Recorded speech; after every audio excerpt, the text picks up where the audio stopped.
Here we are on stop number 11 of our dessert tour of the United States, where I'm making all 50 state desserts. I'm AJ, welcome to AJ Loves Food. Before we get started, please hit that subscribe button and the notification bell so you can join me for all of my weekly content, including this 50 video series of making all the state desserts in America. Now today's dessert is Smith Island cake. I'm not telling you what state this dessert belongs to, so let me know in the comments what your guess is, and make sure you stick around until the end of the video to find out which state has this as their state dessert. Now just a little bit of background with my research right here about Smith Island cake.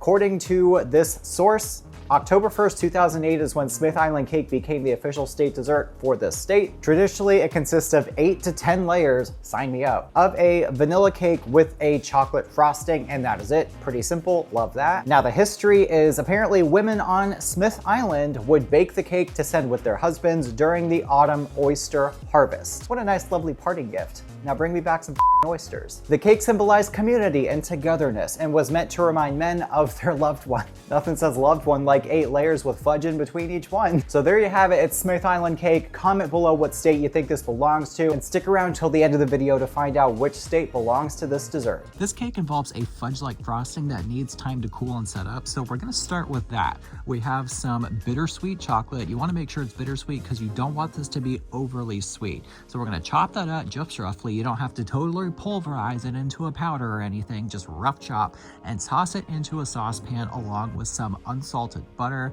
that is cut into tablespoon-sized pieces, along with granulated sugar and some heavy cream and a little bit of corn syrup, which is going to help maintain a nice shine on this fudge-like frosting later on once it's set.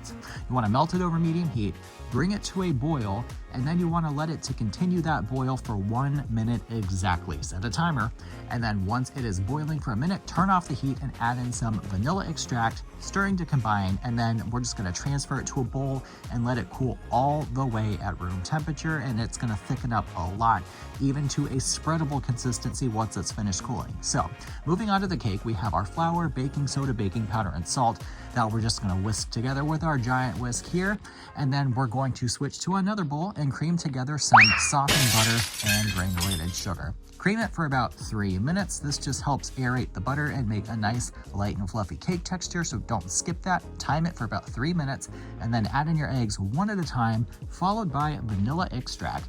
Pour it in a nice thin stream about 5 feet above the bowl to ensure you get it everywhere. Then you're going to alternately add some buttermilk with your dry mixture. Get cake batter all over yourself because you're wearing a nice shirt and it just knew it needed to stain your clothes today. To grease cake pans, I like to spray with cooking spray, line with a little parchment round, and then spray again. It's okay if you drop them, just redo it. It's slippery, it happens. I like to use a cookie scoop to accurately measure each cake pan, and yes, I have 9 cake pans. This is supposed to be a 9-layer cake. You'll see later on I'm only using 8 because one of them actually fell apart. But rather than making 3 really thick layers of cake and then having to cut all of them into thin layers, which risks them breaking and tearing, this recipe actually says to make really thin layers and just do it in 3 separate batches using 3 pans at a time. Since I have all 9 because I'm a crazy baker and I actually sell cakes here in Atlanta, I can bake them all in one go, which took about 15 minutes, but your time will vary depending on how crowded your oven is and if your oven happens to run hot, because so many do.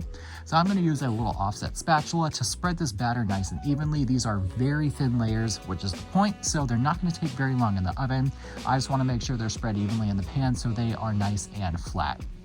Once they have baked, you want to let them cool in the pan for about 4 minutes, run a sharp knife around the edge, turn them out onto cooling racks, and peel off that parchment and let them cool completely. Now, once those are done and your fudge frosting has cooled all the way, give it a stir. You'll notice it got really nice and thick and it is a good spreadable consistency. We're just going to start layering up this monstrosity of a cake. So the first layer goes down, nice couple spoonfuls of fudge. Keep these thin layers. You don't need to put a ton of frosting in between each one because there's going to be a lot of layers. You don't want it to be overwhelming. You also don't want so thick of a layer that when you stack it up, it doesn't squish out the sides. It's supposed to be a nice even slice, which you'll see later on. So we just start with the first one and repeat this process of stacking and layering with the cake layers and the fudge frosting until we've stacked up all technically 9 layers. But again, this one is 8 because one of my layers broke, and that's okay. We just used it for scraps because cake scraps are always great. But I mean, look at that. It is incredible. A nice basic cake, just fudge frosting and yellow cake layers. You don't even frost the outside. The recipe calls for you to leave it like this, which I love. It's even less work and it's rustic, it's naked. It is perfection. And the slice is something out of a dream. I'm swearing to you. Like, look at the layers of fudge and cake. They're so perfect. It's so beautiful.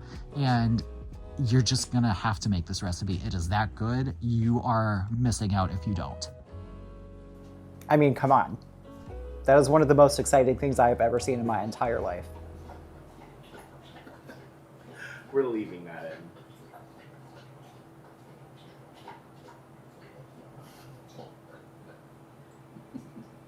You done? We've got 8 layers of the yellow cake. I did half this recipe because I do not need to make a 9-inch version of this because it's just 2 of us and that would be ridiculous. We made a 6-inch version. The full recipe is linked in the description so you can try it as well because I have a feeling you're gonna really want to because I am already obsessed with this.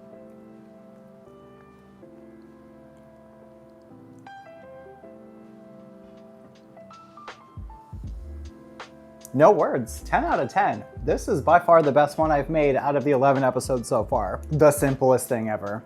Yellow cake with fudge frosting and lots of it. I mean, I would not change any part of this whatsoever. And for those of you that guessed in the comments, this is the state dessert for Maryland. Let me know in the comments what state you live in and what you think the dessert for your state should be. Make sure you hit that thumbs up button. I need your reactions here to continue doing this content for you guys. And of course, hit the subscribe button. I'll see you guys for the next state here on AJ Loves Food.